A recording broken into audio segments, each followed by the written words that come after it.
High বন্ধুরা, আমার নাম হচ্ছে রিতেশ ঘোষ। এখানে আর আমার চ্যানেলে আপনাদের জানাই স্বাগত। এখানে আমার বোন, এর নাম হচ্ছে ঋত্বিকা ঘোষ। খুব বদমাইশ, 2.5 বছর, কিন্তু একটুও ঘুমোয় না, খালি সব সময় আমায় মারে, একটুও পড়তে দেয় না আমাকে।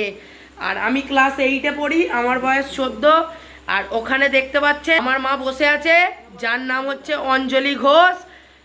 বিশেষ করে উনি এই অ্যাকাউন্টটা এগিয়ে নিয়ে যাবে এবং আমি ওনাকে সাপোর্ট করব, এবং এর সাথে সাথে আমার ফ্যামিলি মেম্বাররাও ওনাকে সাপোর্ট করবেন। এখানে দেখতে পাচ্ছেন আমার দিদা বসে আছে, যার নাম মায়ারানী ঘোষ।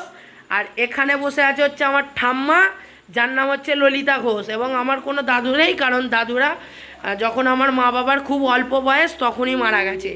তো এই ভিডিওটা ভালো লেগে থাকে তাহলে like, comment, share and subscribe করতে ভুলবেন না। আজকে আমি এই ভিডিওটা এখানেই শেষ করলাম।